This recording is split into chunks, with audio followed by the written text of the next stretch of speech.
watching Fox 9 all day. Good afternoon, everybody. Welcome to All Day Live. I'm Amy Huckert. We're so glad that you're with us today.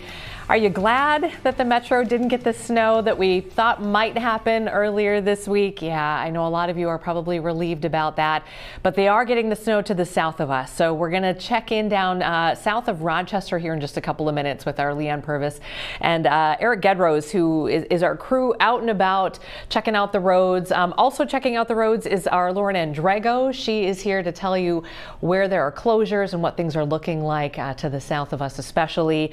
A little bit later, we do have an interview that you're going to want to stick around for. Michael Brodkorb, who many of you may remember as a former deputy chair of the Republican Party of Minnesota, is going to weigh in a little bit on what's been happening with specifically Senator Justin Eichorn. He is the state senator who's accused of soliciting a minor.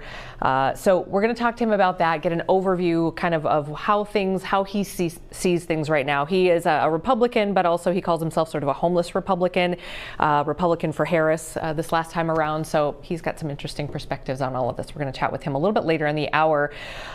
Pierre Nugent's going to join us because we got to talk Vikings. Tom Pelissero with a kind of a little bit of a bombshell this morning, and about Aaron Rodgers and the fact that the Vikings look like they have confirmed that they have passed on him. So we'll talk about that as well.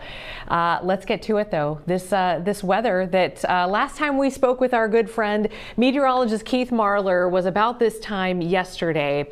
And Keith, you and I were chatting, and you were saying even then around the noon hour that kind of wait, because this thing looks like it's sliding south. Yeah, I was confidence factor with this has been just in the toilets in the middle of last week when we this pinged on our radar this time last week. In our 11 o'clock show, Tom and I talked about this, if I had an 8-day forecast, about how I just didn't like the system in the first place. And by Friday of last week, Tom Butler and I had talked about how this was initially looked more rain as it was tracking to our north and we were going to be in a warm sector. I said it's sliding to our south and it looks like we're going to be in a more of a snow sector. Let's keep it sliding south and it'll be out of our way entirely. But on Friday, it was trying to nose its way back north. And I said, now it's starting to show signs of a wobble. I said, that's the worst thing about a March storm is it wobbles. And then we don't know what it's doing. And from different model run to model run and different setups with a jet stream, which helps steer these things, with dry air coming in from Canada sometimes and Gulf moisture trying to move its way. It's the battle of spring, the cold versus the warm, as you start to change seasons. As our days get longer, we now have more than 12 hours of daylight as our part of the United States starts to try to warm in the afternoons with all that extra daylight. It becomes a battle of warm versus cold more than likely, and so you end up with a storm track that's not as defined as it normally is in a summer or in a winter. And so as storms finally get their path, the path becomes a little bit more wibbly wobbly, and thus we have something like this. So on Friday I was telling Tom, as that sets up, we don't know what we're doing. On Monday, as we roll on through, in a meeting and on the show, I was talking about how the fact that I don't do anything more today than I did on Friday. 4 days later, it's still wibbly wobbly. And even yesterday, we started having our watches and advisories that were in place. Those started falling apart. After you and I chatted, they started disappearing. And we even started to trim down our totals, and we continue to trim them down as our advisories all disappeared. That snow, I'm going to draw a line from Mankato through Faribault over near Red Wing. Just remember that line right there, as that's a pretty defined line now. We started drawing it late yesterday, and it continues to be a great line for us this morning. Heavy snows across parts of the south. You're taking a quick look now across parts of Albert Lee. I think this is Albert Lee. I accidentally popped this up. Sorry about that, Lauren. I stole this from you. I didn't mean to. What is this Albert Lee that we're looking at here? This is some of our jam cams that Lauren's going to give you a tour on here, but this is what's been on our minds. Just a quick assurance, all of the advisories and warnings, they disappeared in the wee hours from the metro this morning. We still have some, obviously, for southern Minnesota with that blizzard warning in effect for a good chunk of southeastern Minnesota and the I-90 corridor overall, but we even lost some of our advisories just about an hour and a half ago that were on the northern tier of all that. Rice County fell out of their winter weather advisory. Over near Eau Claire in Wisconsin, they switched over from a winter storm warning over to a winter weather advisory as we keep trimming the northern edge of all of this. Now everyone's just flat out gusty and windy as that drier air is coming in out of the north and really limiting what can happen with that northern edge of snow. So even though the snow has a northern edge to it on the radar picture, not all that's hitting the ground. So again, Rice County is out of the advisory. Some lighter snow trying to form up on the Highway 14 corridor out near Mankato and up into Goodhue Hugh County, up near Red Wing, that same line is in place that you see right there, but not all the snow is hitting the ground necessarily. There's certainly snow there. Blizzard warning in place down 35 from Owatonna down near Albert Lee. We've had whiteouts near Clarks Grove on Interstate 35, and that heavy snow and strong winds with good old bursts, and even some lightning. There would be those gusty winds of 30+ miles per hour near 40, and we've had gusts of 40 or even 50 down on that Interstate 90 corridor in southern Minnesota. But that gust comes with very dry air that's trying to, again, sabotage the whole affair, thus helping the wibble wobble not get going. This also helps us. It's usually what we use for fog, Amy. This also shows us where it's snowing. Where is it snowing? There's Owatonna, there's Red Wing, there's Faribault. Unrestricted visibilities. Rochester, though, quarter-mile visibility. That's some good snow there. Albert Lee is not showing up on this map. Albert Lee, less than a quarter-mile visibility. Austin, Minnesota, quarter-mile visibility at the moment. That's where our snow is located, and our low pressure is moving up into Iowa. We had severe weather down in Iowa this morning, even a little severe thunderstorm warning popping once again in sections of eastern and southeastern Iowa. It's been for hail all morning long, as this is just the convection that's rolling up in here, and that's why you've got tons of thunder snow that's been going on the northern edge of this low pressure area, and that's where you get those big bursts of some snow that going on, and that's why we're looking at some, maybe even some 10-inch totals around the Iowa border. But on the back edge of this, we have proof in the pudding, and that's how you get 10-inch snowfall rates, 10-inch snowfall totals because of heavy snowfall rates. Gove, Kansas. Have you ever been to Gove, Kansas, Amy? I don't think you have. Very few people have. It's out in the middle of nowhere on Interstate 70. Parts of Interstate 70 closed. Oh, sorry. Okay, my mic just came up. What was the question? Have you ever been to Gove, Kansas? No. No, tiny little town, tiny little place. You know what Gove, Kansas did in the middle of the night last night? Did they get 10 inches in overnight? You cheated, because I told you this earlier, didn't I? Wait, no, I 10 inches of listened to snow. you this morning on the Fox 9 Morning News. 3.5 hours, 10 inches of snow. Wow. Right there. Along, that's why parts of Interstate 70 and in Kansas and Oklahoma flat out closed at times. That's 3 inches of snow per hour. That's an incredibly aggressive snowfall rate. We usually talk about an inch per hour will lead to a whiteout with a good gusty wind. 2 inches per hour, you don't even need a wind to have a whiteout condition if you're driving to drive down a road. 3 inches per hour is crippling amounts of snow falling at any given time. So again, heavy snows with thunder snow rolling on into southern Minnesota. Here's all that thunder and lightning. You can see some of it crossing the border, and we've seen it off and on Interstate 90 proper. But remember that little line I drew as we travel up toward Mankato and up towards Faribault? There it is. Not all of that is hitting the ground because of our northern flow, but that heavy snow pulses up. And whenever we get those little thunder and lightning strikes that come along, you get a good burst of some snow. So you might be driving along on Highway 14 or Interstate 90, and you might have an inch or two on the ground now, and you go another mile or two, and you might have 3 or 4 inches. On our final totals, there might be 6-inch differentiation every mile or two that you're in and out of as this gets very, very splotchy. And again, once again, we try to reach as far north as Faribault or over toward Red Wing, but it gets shut off, and I can't even guarantee you these northern 10 or 15 mile corridor here is even getting down to the ground overall. As this pivots through, again, there's that line, Mankato, Faribault, Red Wing. Watch as it pivots on through. It's all out of here between 5:30 and 6:30 this evening, by the way. And we clear the sky out tonight. We got some sunshine tomorrow. But there it goes as it just rotates through over the next 12 hours. And then it's all gone. We might get another little batch of something as we go into Sunday, but those totals, again, if you watch this morning, we at least had a dusting trying to creep on into northern Rice County and the parts of Dakota County, taking that out, and we've shunted this down another 10 miles or so, trying to get that 1 to 5 inches from Owatonna into parts of southern Goodhue County. Notice the low end amounts there, and into the I-90 corridor. And then there'll be pockets and splotches of 5 to 10 plusers between I-90 and that Iowa border overall. Think of this as, yes, the wobble is also there with the Lowe's track, but also think of it as kind of laser focusing its energy. So it's a focusing of that energy into a narrow band as it finally moves on through, like kind of a hurricane on that cone of its approach. As it gets closer and you know where it goes, it kind of focuses in where it's going. That's what this area of low pressure is. The low is down into Iowa, focusing its band across southeastern sections of Minnesota. But again, once it gets on out of here, it rolls out of here between 5:30 and 6:30 before sunset. All this is gone, and then it's just about cleanup. But already, as Lauren's about to tell you, there's plenty of nothing to see because you can't see it across southern Minnesota. Yeah. What a joy to forecast in March. I hate it. I hate March. I'm not a fan of November, but March is truly the worst. Yeah. At least for these things, again, my solace with March is big snow events as they exist really impact one day. Yeah.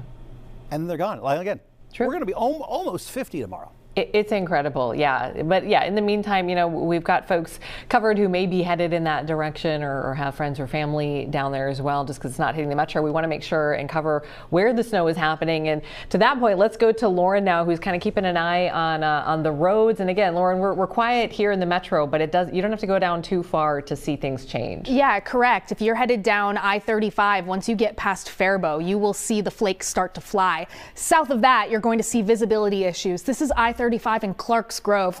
You can see we've got a couple of semis stuck on the side of the road. And if you look at the streets, they're partially snow covered. In fact, now that we've got blowing wind, that's making our visibility worse. And it's also kind of undoing all of the progress that our MnDOT snowplows are making. We've got over 100 snowplows around the state, mostly in southern Minnesota. But I-35 and I-90 are our most problematic roads. And I'll show you a couple of other cameras because really from Austin through Faribault across I-90 all the way to Rochester is where we're seeing the biggest issues. Here's I-14 in Casson where, I've got an ice covered camera now. Let's take you to 52 near Casson. This is in Rochester.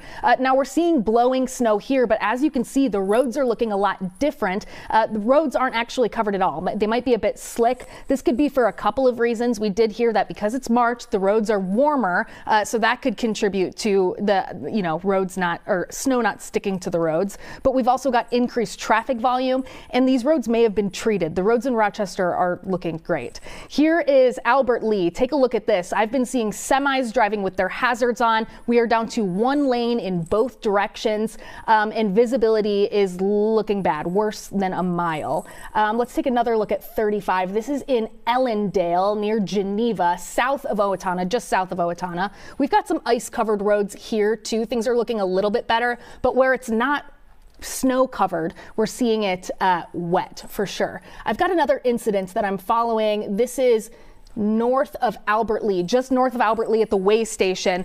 You can barely see it, but we've got a stalled semi-truck right here. We had a law enforcement presence here for a while, a couple of vehicles. A tow truck that tried to get this truck out was unsuccessful. So the driver actually abandoned the semi, and it looks like we're going to have to come back for backup in a little bit. Are we able to pull up the 511 map right now? I want to show you some crashes. Okay, so here's southeast Minnesota. As you can see, north of Highway 14, Mankato, Owatonna, Waseca, things are looking good. It's south of there where you see the issues. Each of these exclamation points is an incident, either a crash, a stalled vehicle, a spin out. We've got a couple jackknife semis, and I-35 has been the problem for the last couple of hours, as well as I-90 from Fairmont through Blue Earth, Albert Lee, even up toward Rochester. These dots right here that I'm seeing, this is visibility problems or visibility of less than 1/10 of a mile. So it's actually the Rochester area where we're seeing the biggest visibility issues. Roads are looking a little bit better. These blue lines mean either partially or fully snow-covered roadways, and that's the problem all the way down to the Iowa border. Now, I do want to point out, we do not have any closed roads right now. We don't have any no travel advisories. That's a different case in Iowa. I think we've got the Iowa Department of Transportation map. I can show you a little bit of that because really the whole northwest part of the state, this purple, no travel advisory from Emmitsburg, Okoboji, all the way down to the Halber area, down to Dodge, or what is that, Down City? I'm not as familiar with northwest Iowa. This I-29 road on the Iowa-Nebraska border closed. They're calling it impassable. We've got multiple semis stuck on the side of the road. Plenty of incidents. Luckily, because they've closed down a lot of these roads, we're not seeing as many incidents there. Down toward Des Moines, things are looking better, but really the whole northwest corner of the state, about 20% of the state, is under a no travel advisory in Iowa up to the Minnesota border. So Amy, that's where we're seeing the most issues. Luckily, because of those road closures, I think we avoided a lot of incidents in Iowa. Nebraska and Kansas are also seeing a lot of road closures right now. In Minnesota, we're not seeing any of that, but definitely places like I-90, Highway 14, 169, be careful if you're headed out the door. And if you see snow plows, we've got over 100 of them out right now.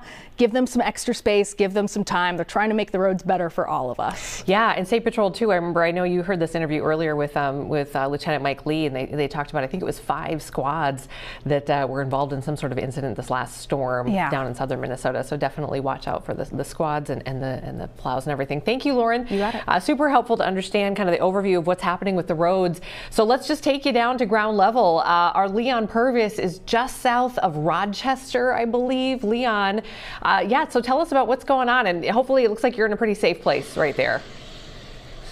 Yeah, Amy, right now we are safe. That is for sure. We're along I-90 just south of Rochester. And let me tell you, this snow is coming down. It is blowing right in front of my face. As we were driving south to Rochester, I said to our photojournalist, Getty, we're 20 miles out. Is it really a blizzard? Is it really going to be snowing? He said, yes, it is. And then as we got closer, you see how bad it is. It is. Be careful if you are out here. It is just coming down, and even just take a look at the road behind me right over here. You can just see it is completely just covered as the snow is coming down. Now it's a wet kind of snow, so it's not sticking as it did like 2 weeks ago. But again, as you can see what the visibility is right now, and everything is just covered with a white coating. There's steady traffic here. Cars have been coming through here throughout the afternoon as we were waiting for this live shot. But again, watch the visibility, watch when you are driving. And 2 weeks ago, it may have been all fun and games in the snow, but today it's kind of like a nasty kind of snow just coming right into your face. And it is certainly something to be aware of as you're walking, driving, or doing your daily activities. If you are in the Rochester area or traveling to the Rochester area or going along I-90, please be careful. Amy? Oh, there you go. Yeah. So yes, thank you, Leon. And I'm curious, when you guys were coming down, I'm guessing you were coming down 52. Did it come up on you kind of fast, or was it a slow progression of like the road started to deteriorate slowly? Yeah, so actually it came up slowly. Like we saw a couple of flurries, and then as we went further down, we saw some snow cover on the grass, and then we saw the winds just pick up, and we just saw it blowing in front of the windshield. It actually just picked up right now as well. So it is, I'm feeling it. Okay. All right, Leon. Thanks for that. Appreciate it. All right, go take care. You guys go. Of course. Go find a good place to be safe. All right, taking a live look outside. Ryan, where are we at here? We are at, this is Sioux City. Okay. Sioux City, here we come. Look at that. So yeah, we're not seeing as much sort of in the air blowing around as we are farther north in Rochester where Leon and Getty are, but definitely seeing the impacts of that. And then to Ames, Iowa, where, it's hard to tell, I guess, with road conditions, if things are getting a little slick or not, but it looks like traffic is moving at a sort of normal pace there. Okay, taking the tour. We're in Cedar Rapids, Iowa right now. You can see overcast skies, and doesn't look like much has fallen on the ground there, but keeping a close eye on that. Keith had a great look at what's happening in Iowa right now. And then, here we go. Quad Cities, here we come.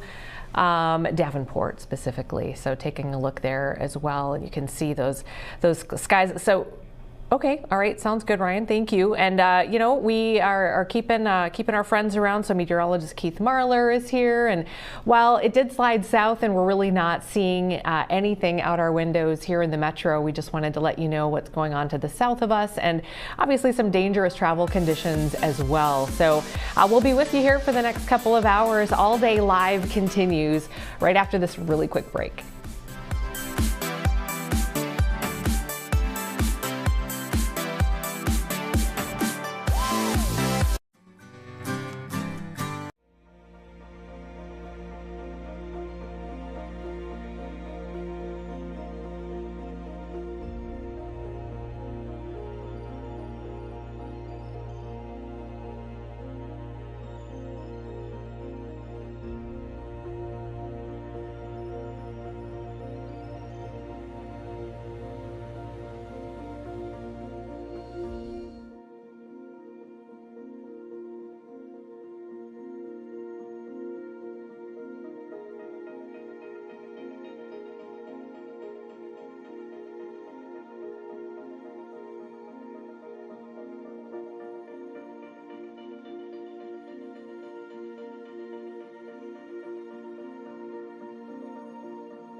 You're watching Fox 9 All Day. Good afternoon. We're so glad that you're with us on All Day Live. We have Ryan Rablin, who's producing in the booth today, and we have Danny at the helm for the first time for a full show. We're excited to have director Danny with us today. Welcome aboard, my friend. So we're kind of have a little bit of a fluid show today because we're covering some of the weather that's happening to the south of us, as well as we'll get to some of your local headlines here in just a couple of minutes.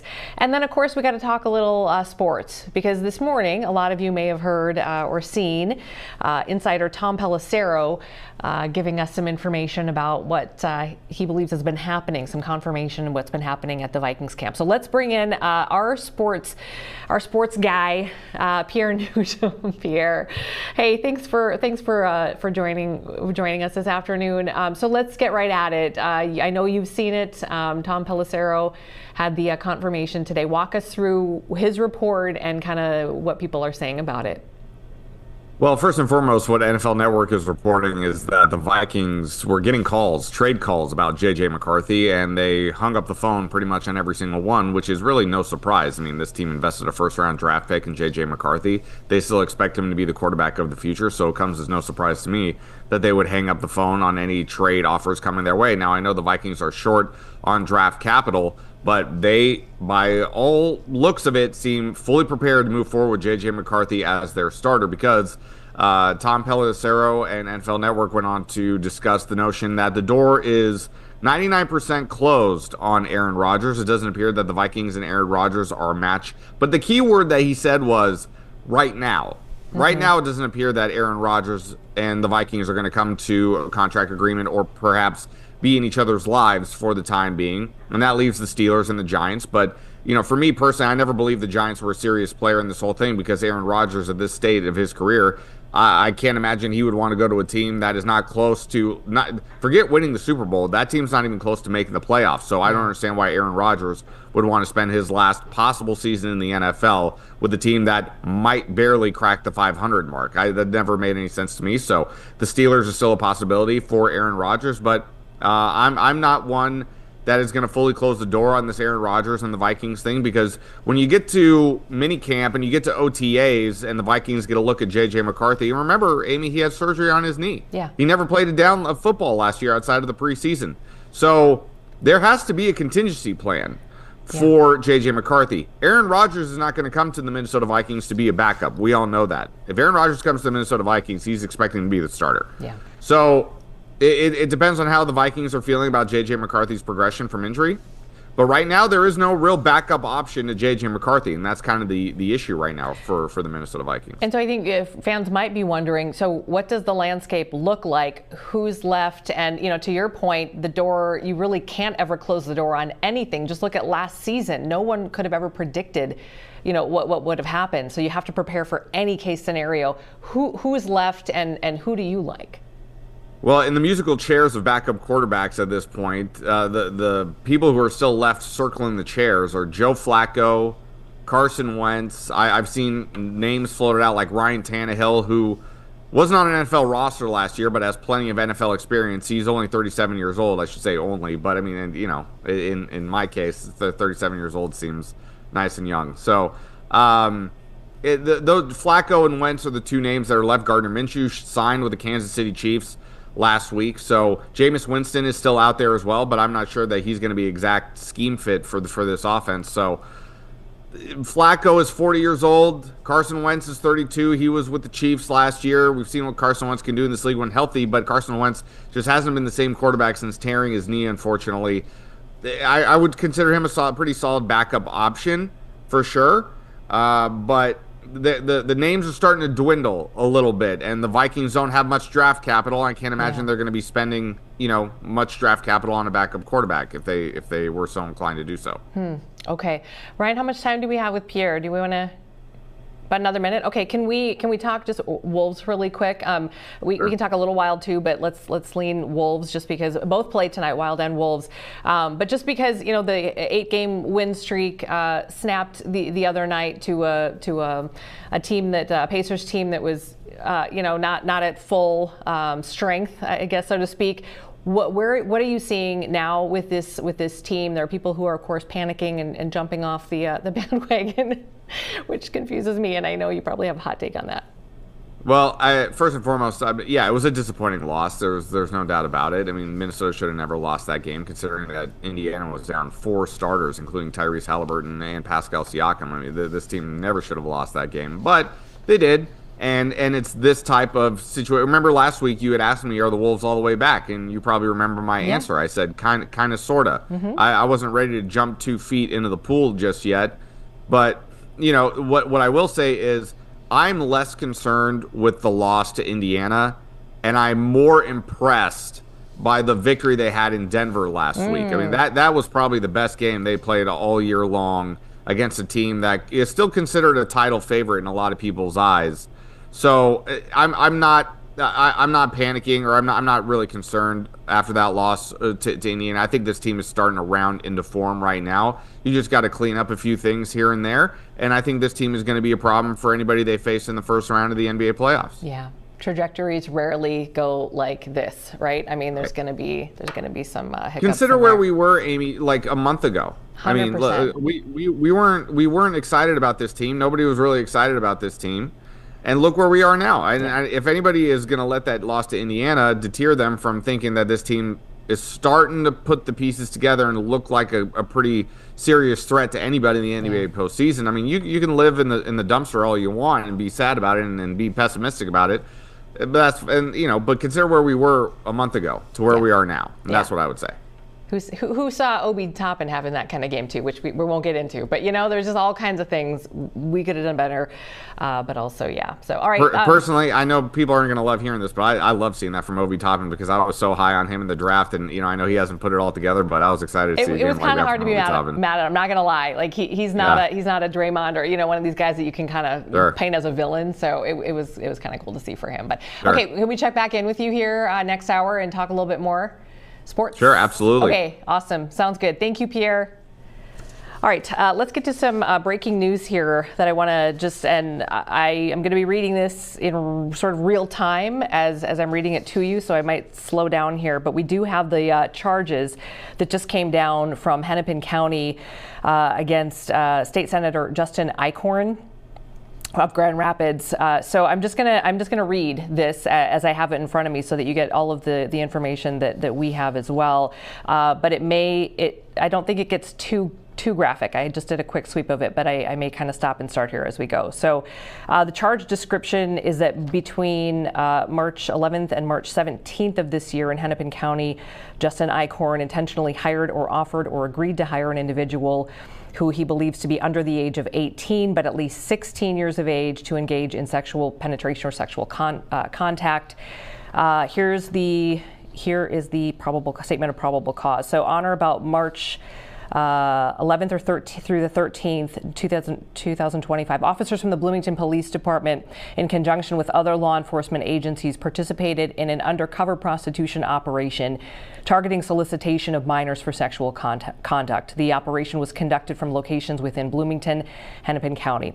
Officers placed ads on multiple websites offering prostitution services. One of the individuals who responded to an ad was Justin Eichorn, the defendant herein. The defendant then engaged in a text conversation with an undercover officer posing as a 17-year-old girl with the initials UC. The defendant first contacted UC at approximately 9 p.m. on the 11th by texting the number in the ad, asking if she was available tonight. When she did not receive a response, the defendant texted UC again later that night. The defendant did not receive any response. He again texted UC on March 12th, asking if she was available. UC responded that she was available. The defendant asking UC for her rates and location. When asked what he was looking for, defendant replied, I'm going to leave that out. Officers knew to about a half hour of time for sexual conduct. During the text conversation, UC provided rates. The defendant asked how old was.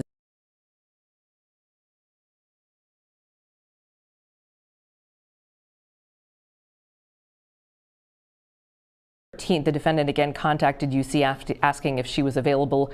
He again asked for her rates, and she was available for and asked if she was available for half an hour. Conversation continued. UC did not reply. Defendant then reached out again on March 17th, asking UC if she was available and her rates. Her age was again discussed, and she advised again she was 17 years old. Defendant discussed age of consent and asked for pictures of UC to make him feel more comfortable. Defendant asked how much more it would cost for another service, and the defendant was given an address being used by law enforcement to meet up with UC. So again, a reminder, this was a sting operation, which was located in Bloomington. When the defendant arrived, he was placed under arrest. Officers searched defendant vehicle, located and seized 2 cell phones, a condom in the driver's side door, and $129 in cash. So, defendant in custody. Those are the charges that just came down from Hennepin County against Justin David Eichorn, state senator. GOP for the state of Minnesota. So we are continuing to follow this. We do have just in a little bit here an interview with Michael Brodkorb, who is someone who was sort of on the front lines of politics here in Minnesota in sort of the early 2000s or so. And he's going to be talking to us a little bit about the overview of state politics here in Minnesota right now. Incidents like this, how this is being compared by some to Senator Nicole Mitchell, the DFL, and her burglary charges and pending trial that's happening in June. So we're going to sort all of that out. But just wanted to get you the very latest here on the very specific charges brought against Justin David Eichorn. All right, let's take a quick break. When we come back, we're going to check a few more headlines. We've got you covered on this weather situation that is now obviously slid to the south of the metro area, but still wreaking havoc on those roads down by Rochester, over to the west in Albert Lee. We've got you covered for the next hour and a half or so. Stay with us. All Day Live continues after this.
You're watching Fox 9 all day.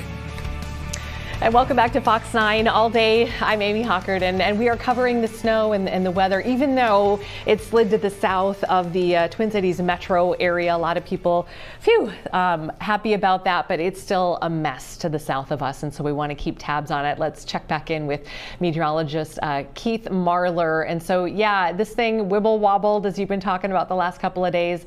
It wobbled right out of here, out of the Twin Cities metro, but they are dealing with it to the south. Exactly. Not a lot of people complaining about that. I think here in the Twin Cities, a few snow lovers not very pleased in the whole affair. However, I am not one of those people that love the snow. I am perfectly content. I was content to be in the trace to less than 2-inch line when I lived in here this time yesterday. And well, actually this time yesterday, we'd already pushed the North Metro out of that trace to 2-inch line. And that had kind of gone into the parts of the Central and South Metro. And then by yesterday evening, that was even pushing farther south. By this morning, that had gone into parts of the extreme South Metro. And now that's even pushed farther and farther down to the south as we go on into today, as even Rice County is now out of the winter weather advisory line. That's just part of Highway 14 near Mankato over toward Goodhue County, as again Rice County has lost the winter weather advisory, but that blizzard warning is in effect for Interstate 90, parts of Highway 14 between Owatonna and Rochester, as that low pressure tracks through Iowa. That laser focus of gusts to 50 miles per hour and thunder snow is bringing some intense snowfall rates,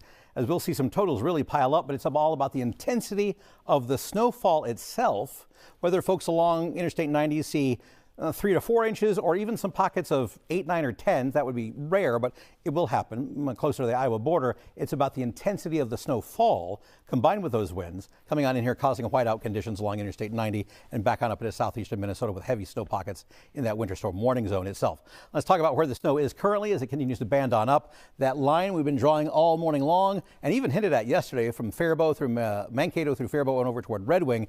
That's as far north as the radar is going, but not quite all of that is even hitting the ground that far north. And then, again, the Twin Cities is just out of it entirely. The heavy bands of snow continue down along the 35 corridor and kind of just east of that near Wells, over down towards Fairmont and near Jackson as well, across Blue Earth, over into Albert Lee, and then some thunder snow around Austin. We've seen that as far north as maybe Dodge Center, maybe a little thunder and lightning at times this morning near Owatonna, but it's really been concentrated south of the border all across Iowa and northern Iowa this morning, with pockets of some severe weather that have pocketed out near Ames and Waterloo. That's kind of transitioned back into some snow. And as this continues to lift on up towards the north, we continue to see this roll on by. We've kind of started to pivot past the halfway point already across the better part of the day as it's come rolling on in over the course of the morning commute, really getting going around 8 or 9 o'clock.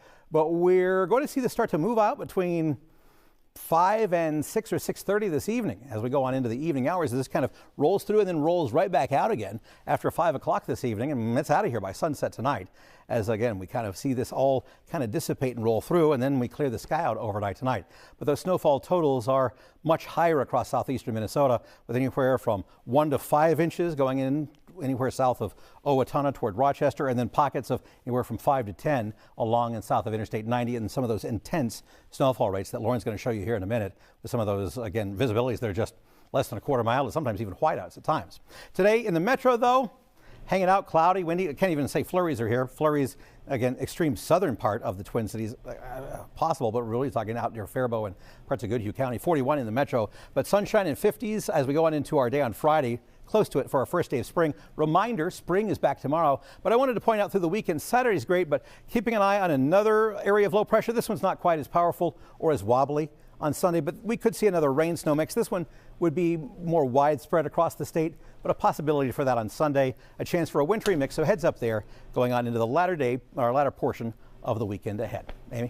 Okay, Keith, thank you. It's really helpful to kind of see that line. Yesterday when we last left you, you were talking about it. It looked like it was going to keep going south. My kids, I got home and they were like, "You think we won't have school tomorrow, Mom?" It's like, I think you're going to be going to school today, kiddos. Yeah, that's Sorry. what I was telling everybody, my family, because I got 2 students and a teacher. And so on Monday, I was like, plan on going to school Wednesday because it just keeps pushing. I guess, all right. Sounds good. We'll check back in with you in just a little bit. Let's bring Lauren Andrego back in, though. Lauren, you've done such a great job helping us understand kind of the overview here as we look at these roads and close up. And then I think we'll try to take that 511 map as well to give people a look at what's happening on those roads down south. Yeah, you got it. It's a very changing situation depending on where you're at. From county to county, things can look completely different. I wanted to take a look at Rochester because right now, when I show you the 511 map in a little bit, that whiteout conditions, those less than 1/10 of a mile visibility is stretching all over southeast Minnesota around the Rochester area. This is Highway 63. I showed you 52 a while ago, and remember the roads were looking clear. We had that blowing snow, but you could see all the lines on the roads and you could see every lane. Not the case just south of town. We have partially to fully snow-covered roads, slush-covered roads, and that blowing snow that's kind of covering up all of the progress that MnDOT is making. So roads all around Rochester we're having issues on, and I-35 is too. I want to show you a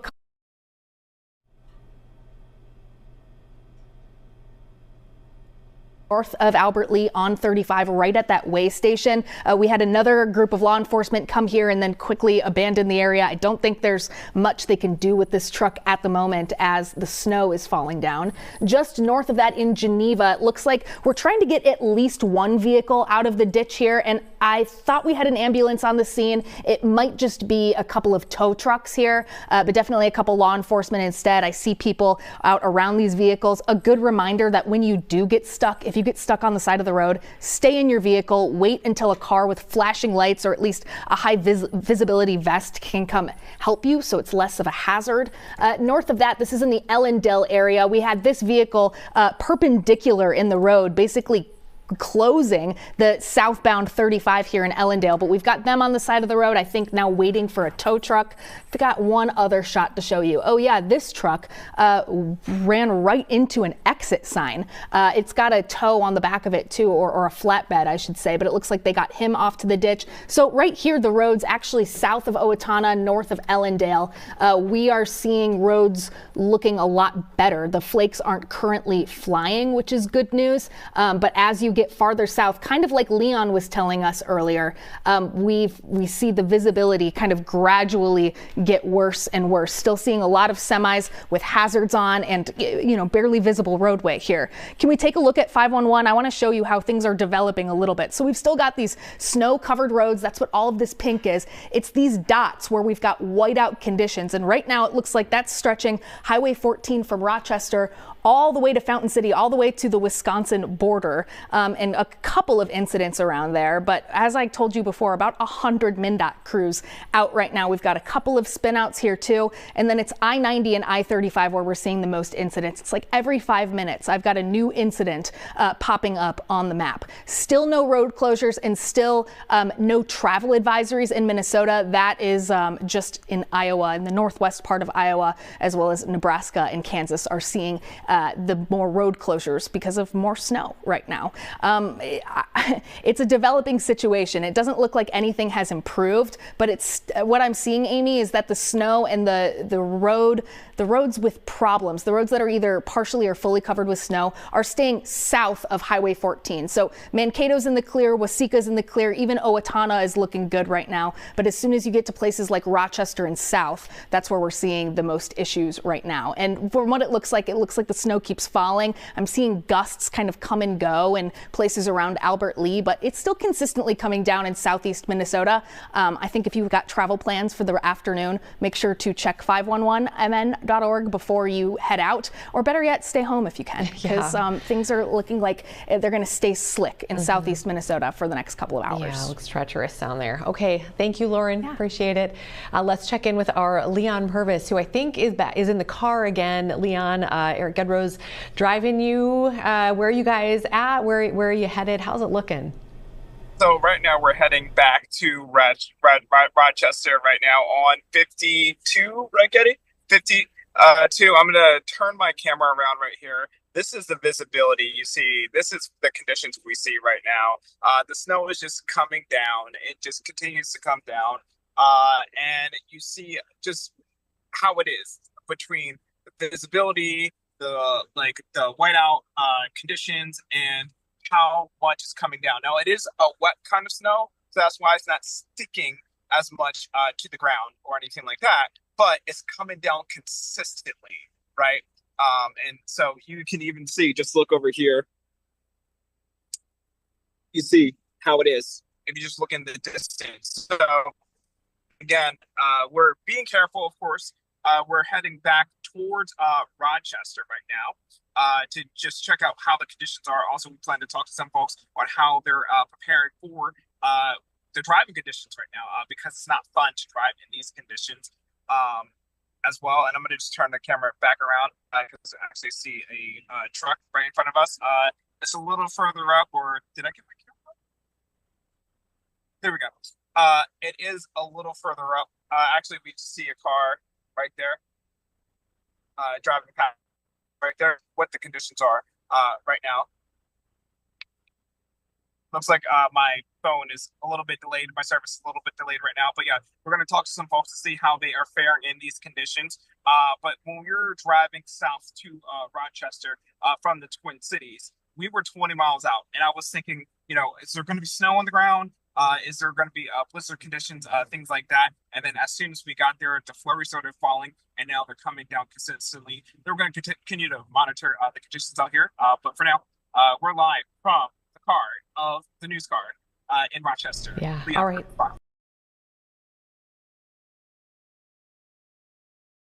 Good direction, a safer direction than going south. You're going to head into a place where it's not going to be nearly as bad.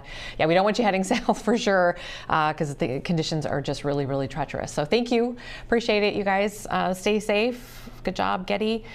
All right, let's, I want to move on to one of the kind of the one big interview that I wanted to do today outside of our winter weather coverage here.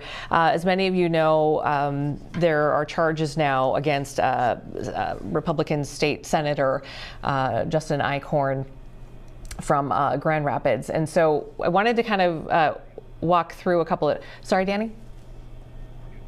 Oh, okay, sounds good.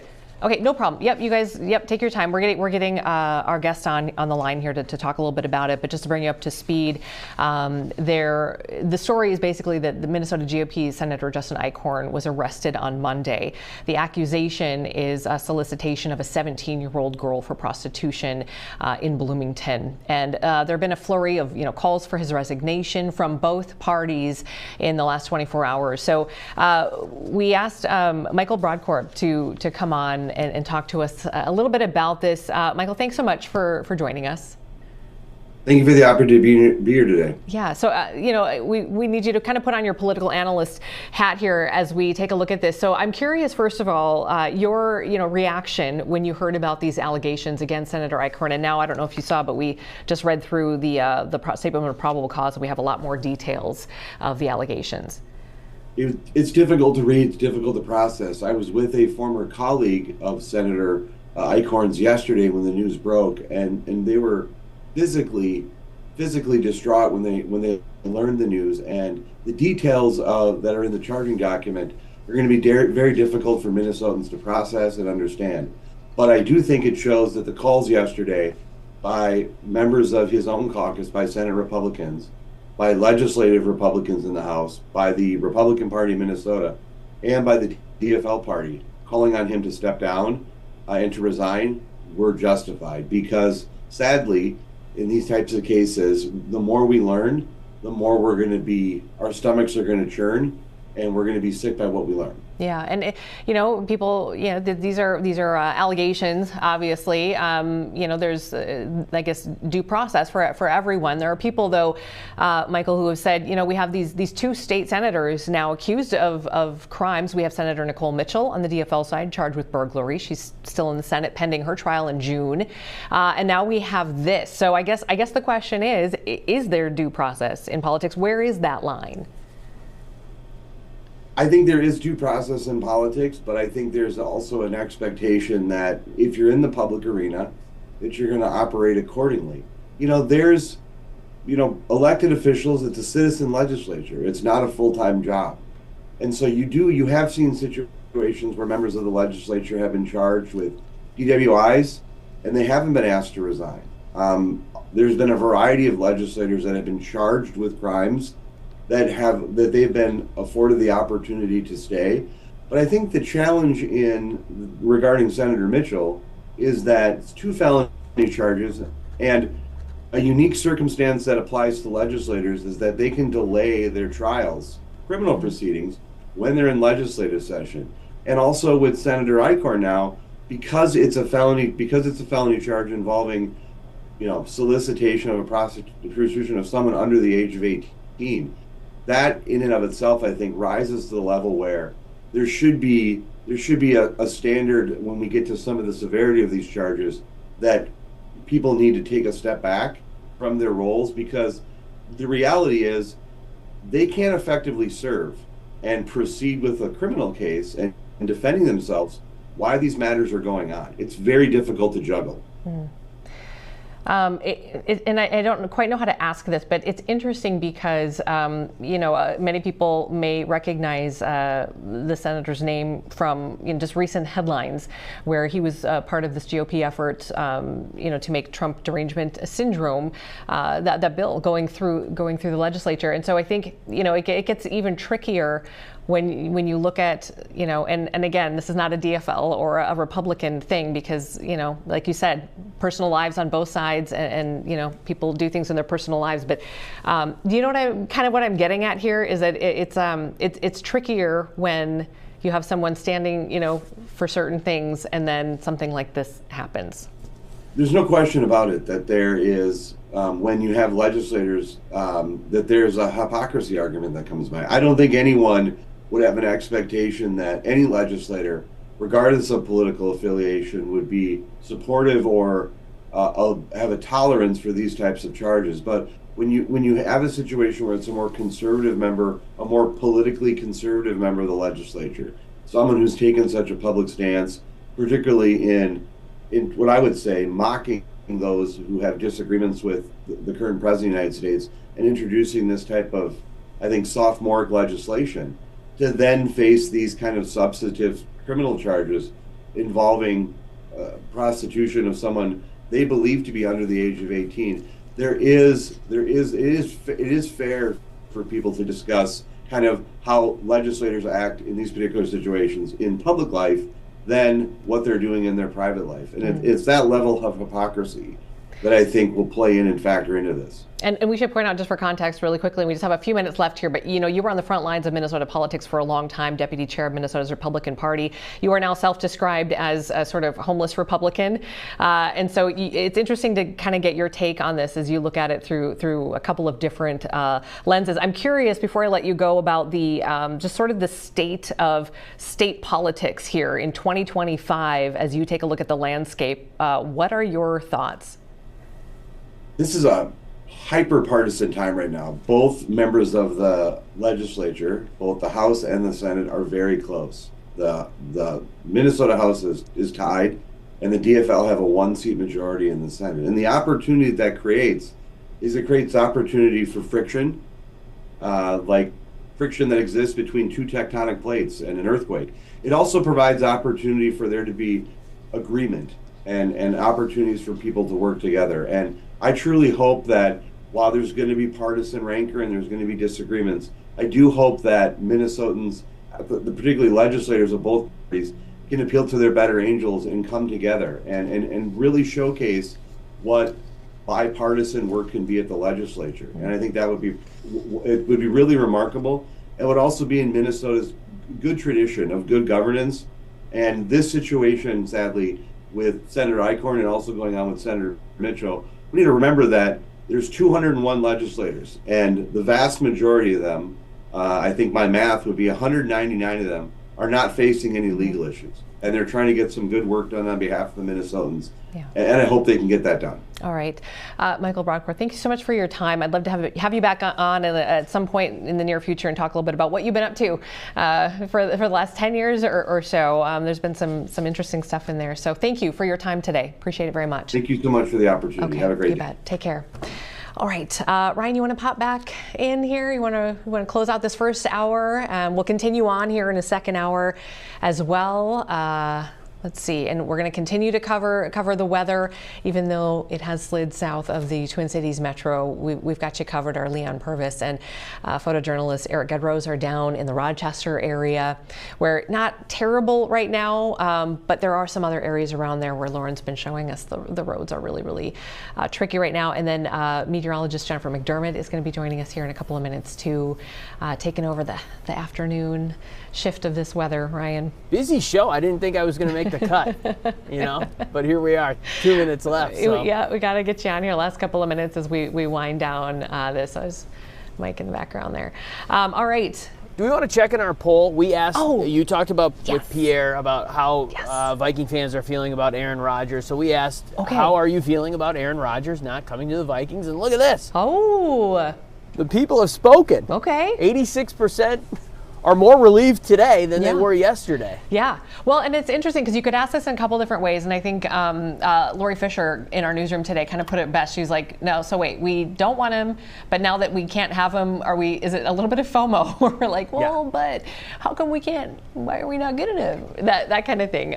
So it's interesting. But yeah, I think vast majority, Ryan, I think you would agree. People just anecdotally that you talk to don't want any part of that. It's really tough. The best case scenario is that J.J. McCarthy is a star and he plays week 1 next season and plays all the games and we do great. Yeah. But there is kind of, what's the safety net, right? Mm-hmm. So yeah, anything can happen. It's a tough spot for them to be in. I'll say that. And how much weight is on J.J. McCarthy's shoulders right now? I mean, he's got a lot. Everybody going all But he's in. also going into an ideal situation for a rookie quarterback with Kevin O'Connell as his coach and the pieces around him. I mean, it could not be a better situation for JJ. Yeah, I agree. All right, closing in on 58 here. Is that our 30 seconds here? 30. Amy, you got the last word. That's a lot of pressure. Yeah. Be a good person, be kind to each other, and be really careful if you're on the roads today and things are bad. Yeah, especially southern Minnesota. Yeah, especially southern. And we're going to talk more about that when we continue here. All Day Live continues. Ryan and myself, Amber's helping out too, running around trying to get us information. We got a whole team effort going. All Day Live continues after this.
You're watching Fox 9 all day. Welcome back to our second hour of All Day Live. We're really glad that you're with us. Hopefully you are somewhere nice and warm and cozy inside. A lot of us thought earlier this week that we might be dealing with quite a snowstorm. But as our team has been telling us throughout the week, it just kind of, the chances kept moving south and south and south. And meteorologist Jennifer McDermott is one of those folks who are just saying, you know, this thing is wobbly and it just looks like it's going to go south. And sure enough, it did. And I'm not gonna lie, I'm a little upset. Are you disappointed? You wanted the snow? Yeah. I wanted the heavy blizzard-like conditions in my yard. Some people did, yeah. And I wanted to watch my dogs romp around in the snow, but these are the cards we've been dealt. I know Keith was like, no, I don't need it. I don't want it. But yeah, some of us maybe like the other side of the coin. But yes, we do have blizzard warnings and winter weather advisories and watches and warnings to our south. So here in the metro, I think we will be lucky if we see a snowflake today. Otherwise, all of the action, all of the weather is taking place to our south. So we will all be dealing with the wind and the cooler temperatures. If you haven't stepped outside yet today, then I'm telling you now, that's what we're going to be dealing with. Otherwise, if you have been out and about, I'm sure you've noticed. Blizzard warnings, though, in place for locations like Blue Earth, Albert Lee, over towards Rochester, so far southeast and south central parts of the state. And this is in place until 10 p.m. because of the falling snow, but more because of the wind-whipped snow. Winds will be gusting up to 50 miles an hour at times, reducing visibilities down to a quarter mile or less throughout the day. So travel definitely not advised down towards our south. Where we have the blue shades, those are winter weather advisories, and that includes locations like Red Wing, Goodhue County, for example, over towards Mankato. And that's because we are expecting lighter snow. This is very sharp snow gradient that is currently falling. So we're going to have a very narrow band of heavy snow to the south, but surrounding areas bordering the blizzard warnings, that's where we have the chance for very light snow. And again, here in the metro, we have no watches, no warnings, no advisories. And that's because, well, we're staying dry. We are watching the snowfall down towards our south. So here's a look at our storm vision right now. You can see the heavy snow across south central, southeast Minnesota and making its way over into central parts of Wisconsin. Taking a closer look, very sharp cutoff right in between Northfield and Owatonna right now. Locations near Wells, Austin, Albert Lee, Fairmont, Rochester, that's where we have some heavy snow. Even to the east of Preston, you can see the little lightning bolts pinging away. That's telling us that we have thunder snow. That's telling us that our atmosphere is turbulent enough to be conducive for thunderstorms. However, we are in the cold section of this storm system, therefore it's switching over, the precipitation is switching over into the form of snow and heavy at times. Lake City, Rochester, some moderate snow showers here and there, but for the most part, that heavy band setting up from Albert Lee and just to the south of Red Wing. Here's a look at the big picture. This area of low pressure that is currently sitting on top of Nebraska, Kansas, Missouri, and Iowa. This is the culprit. This is what's bringing in blizzard-like conditions, not just for us in southern parts of the state, but also for some locations in Kansas as well as Nebraska and Iowa. Ahead of this area of low pressure, that's where we have the other season starting to unfold. That's where we have the spring season, the warmer side of this storm system, giving us a tornado watch for a good chunk of Illinois as well as parts of Indiana. Severe thunderstorm warnings moving out of Iowa right now and into northern parts of Illinois. But again, we are on the cold side of this storm system, therefore we're dealing with the snow. Those of us who are dealing with rain or precipitation are dealing with the snow. So where you see that stretch of that red-orange shade from northern parts of Kansas through Nebraska, through northwest Iowa and into southern parts of Minnesota, that's the blizzard warning ahead of this storm system. That's where we have the tornado watch in Illinois as well as Indiana. A good chunk of the Midwest underneath some type of wind advisory. So a lot of us dealing with the very strong winds today. 32-mile-an-hour wind gusts right now in the Twin Cities, 38 in Windham, 22 in Winona, 22 currently in Bemidji, and 33-mile-an-hour wind gust in Morris. So all of us across the state dealing with the strong winds. Very poor visibility down towards extreme southeast Minnesota, Rochester down to a quarter of a mile, and where we can be expecting that narrow band of heavy snow to fall, Amy, will be in between areas like Albert Lee, Rochester, and extending over towards La Crosse. But otherwise, here in the Twin Cities, no shoveling for us. We're staying dry. Yep, not this time. All right. March didn't get us this time, but yeah, folks to the south definitely will be on it here for the next hour or so and keep folks informed. In fact, thank you, Jennifer. Let's go to Lauren Andrago, who's keeping an eye on those roads for us. And that really is, Lauren, where all the action is happening. My goodness, look at that. Yeah, it's hard to keep an eye on the roads. We can barely see anything right now through traffic cameras. It is insane to watch this storm system kind of develop and move from camera to camera. This is 35, and just like Jennifer showed, west of 35, things are looking good. It's east of 35 and around I-90 where we're seeing some big visibility near whiteout conditions. I would consider this whiteout conditions, and this is a camera I've been showing you throughout the hour. Right here, we've got a semi that's been stuck in the ditch for over an hour now, and we've got a tow truck making a third attempt at trying to get them out. So we're down to one lane here, maybe now open to 2 lanes. It's difficult to see. You can't even see the lines on the roads right now. The shoulders are completely covered with snow, and we've got blowing snow. So even as these MnDOT crews keep coming out and plowing every couple of minutes, the snow is just undoing that progress along with the wind. This is one of several issues I'm seeing right now on 35. I'll show you a couple that have been here for a while. The other thing is, I think it's kind of hard for plows to get around right now because of the visibility concerns. Here's one crash that just cleared, and just north of that, look at this. 35 looks completely different just north of Clarks Grove. I think this is in Ellendale. I've got another crash that I'm following.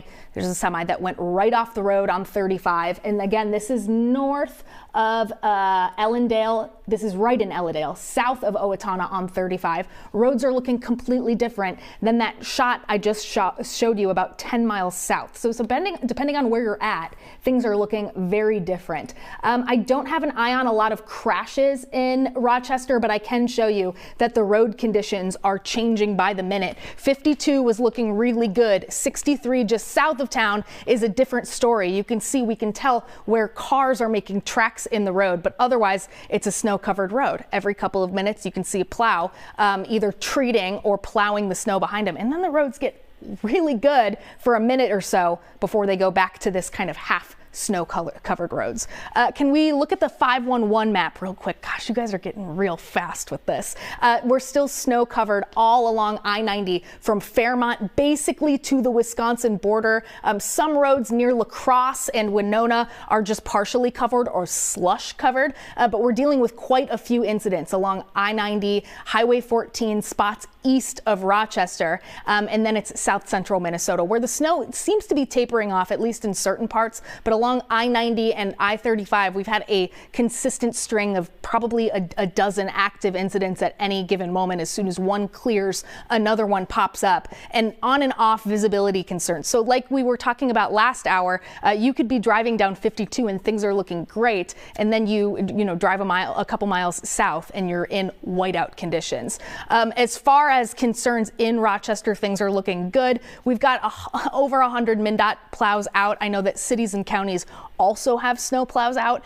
So keep in mind when you're headed out the door, give them some time, give them some space. If you see a semi, give yourself plenty of space around them, and just be careful if you head out the door. This has been a really great resource for me all morning. If you are doing any driving in southern Minnesota through this afternoon or tonight, pay attention to this. Real quick, should we take a look at Iowa?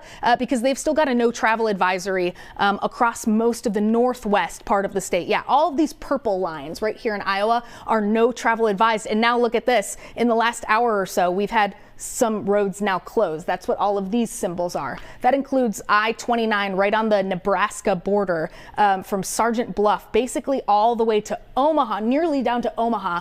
I-29 is closed. And now we've got several state highways that are closed too. But even where they're not closed, all of this purple from the Iowa border, Emmitsburg, Spirit Lake, Okoboji, south to I-80 is basically under a no travel advisory. You have to go south and east to Sioux City, City, Ames, Des Moines, where things start to become normal. So Iowa, Kansas, Nebraska definitely got the worst of this, but southern Minnesota still definitely an active situation out on the roads. Things are developing and changing by the minute. Give yourself plenty of time if you're headed out the door this afternoon, Amy. Oh, no kidding. Yeah, it looks nasty in some of those parts of the state. Thank you. Appreciate it, especially in Iowa. My goodness. Okay, let's check in with our Leon Purvis, who is south. Again, now you're back out of the car, Leon. So tell us kind of where you guys ended up parking, where you're at, and it looks much more snowy now than we last talked to you. Ooh, Amy, it is very, very snowy. I feel it hitting my face, literally. It's like little pinches hitting my face. But we're over by 52 North, and we're parked here by a quick shop. But yes, we've been driving all over the place, and the road conditions aren't the greatest, and it is literally just keeps on snowing and snowing over and over. If you're driving around here, be careful as well. If you're walking around, be careful too, because walking in this snow right now is not fun, as I'm standing here in my live shot. But again, we've been going slow on the road. We've been keeping an eye on everything. And I think the most interesting part is, as Lauren had mentioned, if you drive down 52, you may not see the snow at first, but then it comes up on you and you see the flurries, and then you get to these whiteout conditions. And actually, even just looking over my shoulder, you could just see the white on the trees, the white on the lights, stoplights and everything. So it has been just an interesting afternoon here in Rochester, Minnesota. Just seeing how everything developed 2 weeks ago. It was fun in the snow, but today is not as much fun. So we're going to continue to monitor the conditions out here. For now, we're live in Rochester. Leon Purvis, Fox 9. I can hear those little pellets hitting your coat there, Leon. Okay, thanks to you and Eric Hegedros for being out in the elements. And again, they're not even in the worst of it intentionally. We obviously don't want to send them into the heart of what's going on, but you've seen, as Lauren has shown you, some of those conditions on the roads are just awful right now. Okay, Ryan, do we want to take a look? Yeah, oh, you said you got some pictures here that viewers have sent in. So this is sort of that other side of things that Leon was just talking about. This is Remy enjoying some snow in Stockton. Thank you to Bobby for sending that in. We really appreciate it. And yeah, the pets are out there maybe having some fun. Dustin in Owatonna sending us this as well. So yep, Owatonna kind of on the sort of in the western central part of this along the Minnesota-Iowa border. Thank you for sending that. And Tammy as well from Blue Earth. Yeah, thank you for sending this near Mankato. You can see the conditions there. As well. Looks like maybe a water tower there in the distance. But yeah, thanks for sharing those with us, you guys. We appreciate it, because here in the metro, we're kind of like, we're looking out the window going, well, there's just nothing to really show. But we know our friends to the south are dealing with quite a bit right now. So we're glad you're with us. We're going to take a quick break right now. We're going to come right back with some more headlines. We're going to talk sports again. Pierre Nugent is back, and we're going to talk about what's going on with the Vikings, because it sounds like we may have a little bit of closure, although Pierre says don't ever really close the door on Rod. So we'll talk about that when we come back as well. All Day Live continues right after this.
You're watching Fox 9 all day. All right, welcome back to Fox 9 All Day Live. We are in hour 2 right now, covering the weather to the south of us in southern Minnesota into Iowa, parts of Nebraska as well. So we're keeping you locked in on what's happening there. Also, we wanted just a couple of headlines that we're following before we get to sports here. The Feeding Our Future trial is in the deliberation stage. So we're essentially on verdict watch right now. The jury in Feeding Our Future, it's the fraud trial of Amy Bach and Salim Saeed, and they started deliberations this morning, and so we're just keeping an eye on that. Really tricky, tough to tell, as always, how soon this verdict may come back. There was so much testimony and so much evidence in the course of the 5, almost 6 weeks of this case that it just might take some time for the jury to go through it. Our Rob Olson, though, is there, and he will keep us posted here in real time if we get some information on a verdict on that. Also, really quickly, just want to update the story we've been talking about. Yesterday, the news broke about a state senator accused of soliciting a minor for prostitution. So we're talking about GOP State Senator Justin Eichorn from Grand Rapids, arrested Monday and essentially arrested for soliciting a 17-year-old girl for prostitution in the city of Bloomington. And so we do have the state charges, which I read the statement of probable cause pretty much in its entirety this last hour. I won't do that again, but now we also have federal charges, and this is new that these just came down a short time ago here. And these charges really get into a lot more detail. The state charges were a little bit more general about the texting going back and forth between the allegations and the texting going back and forth between Justin Eichorn and an undercover Bloomington police officer who was posing as a 17-year-old girl. And so now the federal charges have much more information as far as how the conversation went. And just one thing, just to kind of pull here, as our folks in our newsroom are kind of helping me go through this. There was a conversation, according to the federal charges, where the police officer who was posing as a young woman was having a text conversation with the defendant here, State Senator Eichorn, and it looks like they do talk specifically about age. And she says, I am 17. I don't want any drama, but I want to be upfront because one guy got mad at me. And then he says, why so mad? I think age of consent is 17. When do you turn 18? She says, I don't turn 18 until December. And then the suspect, State Senator Eichorn, in these allegations says age of consent is 16. ... over 18 is in a position of authority over you, like a teacher or friend's parent. So that's just one of the more specific details coming out of these federal charges now. And I was trying to look on here, sorry, Ryan, just really quickly here, as I looked at the why. We have the federal charges as well, and I did see something, and I don't know if it has to do with the way the communication happened, or let me look into that just a little bit here. And I know our newsroom's looking into it as well, but let's see, sorry, just hang on one second because I thought I had it right here. I just don't want to get it wrong here, so I'm just gonna make sure that I'm just reading. Yes, okay. Knowingly used. So the conclusion is, based on the foregoing, I submit there's probable cause to believe that Justin Eichorn knowingly used the mail or any facility or means of interstate or foreign commerce to persuade, induce, entice, or coerce any individual who has not attained the age of 18 years old to engage in prostitution. So that may be why we're seeing the federal charges, but we will get you the very latest on that. Okay, and then also, Ryan, do we want to check in with Pierre first and then do some regional headlines after that? Okay, great. All right, we'll do some regional headlines here in just a couple of minutes. Again, we're keeping track of the snow to the south of us. We have crews down there. We'll be checking in with them. Lauren's been watching that traffic for you guys in case you have folks down there who might be traveling as well. But one of the other big stories that popped this morning via NFL Insider and Tom Pelissero specifically was about Aaron Rodgers. And so many people are tired of talking about this. So you think you get to the point where, Pierre, we're done talking about it. That's maybe never really the case, though. But I think we did get some more information here confirmed. Is that fair? I would say it's probably fair, but my question to you, Amy, are they really tired of talking about it? I'm not tired of talking about it. I can talk about it all day long. Is it like a problem for me? Is it like this thing that we do? And I can say this because I'm a lifelong Minnesotan, and I am so proud of being Minnesotan. But is it kind of that sort of passive aggressive, like, can we be done talking about this now? But really, we're like, can you believe? And here's the latest thing, and sharing everything on the DL. 100% is probably happening. Yeah, it certainly feels that way. But, as far as your comments on the NFL Network report, for sure. Yeah, the NFL Network reported this morning that the Minnesota Vikings were they were getting trade calls from other teams around the league trying to gauge the interest on whether or not the Vikings would be interested in trading J.J. McCarthy for whatever draft capital or whatever players that other teams were offering, and the Vikings don't sound interested in doing that at all. There are two things at play here, in my opinion. It's how confident are the Vikings moving forward with J.J. McCarthy as their starter? Right now, it appears that way, that they are fully confident with J.J. McCarthy being their starter moving forward. But then that begs the question of, well, what does the rest of the quarterback room look like? As of right now, Brett Rippon is the only other quarterback under contract with the Vikings, and that's probably not going to hold up as the Vikings start to get into OTAs and minicamp. They're going to be looking for another veteran backup quarterback option behind J.J. McCarthy because, like it or not, whether he's the future or not, J.J. McCarthy is an unproven commodity in this league. The other thing that's at play here for me is Aaron Rodgers doesn't have to make a decision right now. If he wants to continue playing football, he doesn't necessarily have to make a decision right now. We talked about it in the previous hour. Even though the Giants have been floated out there for him as a possible option, I have a hard time believing that Aaron Rodgers wants to spend potentially the last season of his NFL career with a team that is not in a position to win, like the Giants. The Steelers, I think, are certainly a viable option for him. But if he's looking at Minnesota and thinking maybe he could be the last missing piece of the puzzle of a team that appears to be built to win now, I don't think that Aaron Rodgers is sitting there thinking, well, if they don't want me now, I don't want them at all. It's a conversation I think that can be revisited as the year goes on if Aaron Rodgers decides to sit on the sidelines and wait for an opportunity. Yeah, all of that, Pierre. I think a question that, is talking to people just anecdotally, they're looking at kind of who's left, and you look at kind of the unsigned piece of this. But I guess my question to you is, and I'm super curious, if the Vikings were to trade for someone, we know they're looking for a veteran backup here. If the Vikings are going to trade for somebody, who does Pierre Nugent want in that QB2 spot?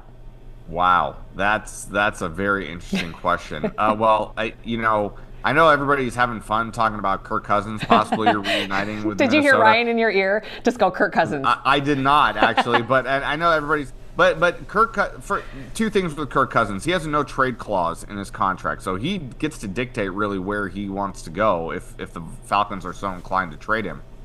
Also, Kirk Cousins, I think, is in a position where Aaron Rodgers is in. He's not going to go to a team to where he is going to be assigned the backup. Kirk Cousins wants to go to a team that wants to make him the starter. So I don't really see that as a fit. When you're looking around the landscape of the league, I know Aiden O'Connell's name out in Las Vegas has been kind of floated around, but he's another young quarterback that could potentially use some tutelage from a guy like Kevin O'Connell. But this is what I'll say. As far as who the backup needs to be, that part I'm honestly not certain of. But what I will say is, I don't believe in this notion that you automatically have to give J.J. McCarthy the keys to the car. I understand that you drafted him 10th overall, and you have to see what you have in him, and you are walking around essentially labeling him your franchise quarterback, so he has to play for you to know what you want. But this notion of automatically handing it to him, it rubs me the wrong way a little bit, because there has to be competition at every single position in the NFL. And to me, quarterback is no different. We talked about this a couple of weeks ago. Unless you have the Patrick Mahomes or the Lamar Jacksons of the world on your roster, I don't understand this notion of not bringing in some type of competition. Competition, in my opinion, is good. And if J.J. McCarthy doesn't feel supported because you bring in some kind of competition, that automatically tells me something about him. So, J.J. McCarthy is the anointed starter right now. in all likelihood, he will be the anointed starter when training camp rolls around in July, barring something completely unforeseen. But this notion that we have to crown him right now, I think is a little premature. Do you think that the Vikings felt pressure, maybe not from McCarthy himself, because, man, he feels like a heck of a guy who would never, cause a problem. But, he has representation and he has people who are looking out for him. Was there a feeling of, okay, this is taking too long for you guys to make this call and the whole thing with the Aaron Rodgers scuttlebutt? I mean, do you think that they felt like, you guys, we have to make this to make sure that he knows he's our guy? I think there's certainly an element of that in there. I know that the Vikings, when you have a young quarterback like that, I understand why you want him to feel supported. I fully understand why you want him to feel that way. And I'm sure that Kevin O'Connell has reiterated J.J. McCarthy, don't worry, you are our guy. But, at the same time, like we said earlier, you can't ignore the fact that this roster is built to win right now. And if you don't at least kick the tires on a guy like Aaron Rodgers, who could potentially be, like we said, his best football may be behind him. But does he have to be the all-world guy to lift a team to get to a Super Bowl right now? In this point of his career, I don't think he has to be. And I think there's still enough good football left in Aaron Rodgers to where if you pair him with the rest of this roster, suddenly I'm wondering if maybe this could be for real, that this team could be a Super Bowl contender if there's enough good football left in him. So, I understand the feeling of wanting your young quarterback to be supported, but call me old school, Amy. This is professional sports. I don't really care about your feelings. I don't care if you're feeling supported or not supported. If you bring Aaron Rodgers in here, what I want to see from J.J. McCarthy is, I don't care that that's Aaron Rodgers next to me in the quarterback room. I'm going to beat your ass on the field day in and day out because I'm going to be the starter of this team. That's what I want to see from J.J. McCarthy. Competition is good. All right. We can go there on the stream. You know what? We can say stuff like that. We can say words like that on the stream, FCC Pierre. has got nothing on me. I love it. Okay, Pierre, we can always count on you to just keep it real. And honestly, everybody, can we just have some fun talking about this stuff? Like, we don't need to get so serious about it, whether he comes or not or whatever. This is fun. We have an embarrassment of riches here, and I can't wait for the season to get started. Amy, can I say one last thing on Aaron Rodgers really quick? Yes. All of the talk about Aaron Rodgers, the word culture is a word I'm so sick and tired of hearing of. It's such a buzzword going around in pro sports. All of the talk that I hear about Aaron Rodgers, particularly the negative talk, comes from media. I haven't heard a teammate of Aaron Rodgers, a former coach of Aaron Rodgers, really. I mean, I know that there's tension between him and coaches in the past, but that's not uncommon. I haven't heard bad words coming from former teammates about Aaron Rodgers, about how he is in the locker room or how he is as a teammate. The negativity comes from media. So until I hear something truly negative from a former teammate from Aaron Rodgers, don't talk to me about culture and fit. Okay? I will admit, him taking the time off in training camp last year to go to Egypt or wherever it was during at the beginning of minicamp in June or whatever it was, that rubbed me the wrong way. I didn't love that, that's for sure. But at the same time, I'm not in this camp that Aaron Rodgers is this dark cloud that hovers over NFL locker rooms. I'm not in that camp. I'm glad you said that. I think that's really important to say. And again, watch the Enigma if you haven't seen it, his documentary. I know it was self-produced, but I flipped on Aaron Rodgers sort of as my perception of him as just a human being, and really kind of appreciated who he was, trying to find out who he was in the middle of everything. And I really respect that when people, take the time to do that kind of thing. Now, whether or not it should have, crossed over into his time, as he was getting ready for the season or whatever. But I agree with you. And I think, who was it? The player from, that just got to the Jets, who left Vegas? Devontae Adams. Thank you. Yeah. I mean, clearly you got guys willing to, do that kind of thing for you. And so anyway, I'm glad you said that. You can't tell me that Justin Jefferson wouldn't be excited to see Aaron Rodgers walk through that door. Yeah. You can't tell me. Yeah. There's no way. Yeah. Interesting stuff. Interesting times we live in. Fun times, though. Pierre, as always, thank you so much. Appreciate your time. Thank you. And go Wolves tonight. Wolves and Pels. All right. 7 Wolves and o'clock. Pels, 7. All right. Thanks, Pierre. Let's see. Ryan, you want to take a break? What do you want to do? Okay, let's do it. Ryan wants to take a break. We're taking a break, but All Day Live will continue after the break. Did I say we're live? Or did I mention we're live? We're live. It's 1:30 and 44 seconds and 45 seconds and 46. See, we're live. And we'll be right back. More weather coverage for you. A lot happening to the south of the Twin Cities metro area. We'll be right back.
You're watching Fox 9 All Day. And welcome back to Fox 9 All Day. If you were with us yesterday, you know we had meteorologist Keith Marler on, and even at that point, he was starting to say, this storm is sliding south, you guys. So yeah, here we are, no snow for the metro. The storm system, sure enough, slid south, a lot farther south than we even thought a couple of days ago. Getting a lot of snow in some areas. Meteorologist Jennifer McDermott is here. Let me be the first to welcome you back from vacation. Yes. Welcome back, Jennifer. I went down to Mexico City a couple of weeks ago. Got some sun. And I did get some sun, and it was warm, and there was no snow anywhere. There was just, it was very lovely. Incredible. And then you come back to this really tricky to forecast March mess. I know. What is this? Yeah. Yeah, so we're tracking that very heavy band of snow, a narrow band of snow that has, yes, moved down towards our south. Here in the metro, at best, we may see a snowflake at best, but otherwise we're just dealing with the wind and the cooler temperatures moving in. Personally, I wish we were getting a little bit of this activity just because, I don't know, it's a nice way to round out the winter season. But it's staying down towards our south. Now, here's the thing, though. I do not envy travel conditions or any of the nonsense that comes with blizzards, but it would have been fun to sit at home today watching the blizzard unfold. Anyways, here we are. We're staying dry in the metro, but we're staying windy and cold down towards the south and east. That's where we have the blizzard warnings extending from south central over towards southeast Minnesota, Blue Earth, Albert Lee, Rochester, to name a few locations within this blizzard warning until 10 p.m. The reason why it's a blizzard warning and not a winter storm warning is because of the wind. The wind from the north expected to be gusting up to 50 to 55 miles an hour. And when you combine that with this falling snow, that's going to lead to very poor visibility and very poor travel conditions. But again, staying down towards our south areas along I-90 and along 35 in southern parts of the state.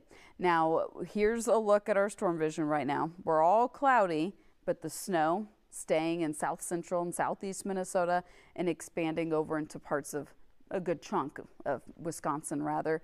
And you can see a little bit of lightning pinging away down towards southeast Minnesota in between Austin and Preston and Rochester. This is where we have thunder snow.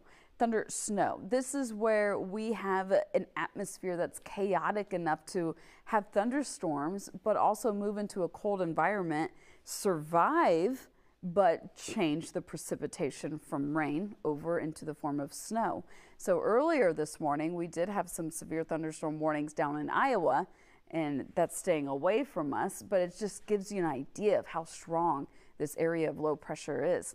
Now, this low pressure does have two sides to it. It has the winter side, which some of us in southern Minnesota are currently experiencing, and it also has the spring side to it. That's where we have the warmer weather, as well as the atmosphere conducive for severe weather to perhaps move into areas of Illinois as well as Indiana, which is why they are underneath a tornado watch. Meanwhile, for those of us behind the area of low pressure, that's where we have the blizzard warnings expanding from northern parts of Kansas, Nebraska, northwest Iowa, and into far southern parts of Minnesota. But here in the metro, we're staying dry, but we're all staying windy.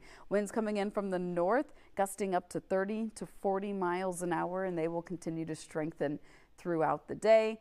Amy, here in the Twin Cities, we are staying dry. That band of snow will be staying down towards locations like Albert Lea and Rochester, for example. Yeah, keeping our eyes on our friends down there for sure, as they're going to deal with this for just a while longer. Thank you, Jennifer. Appreciate it.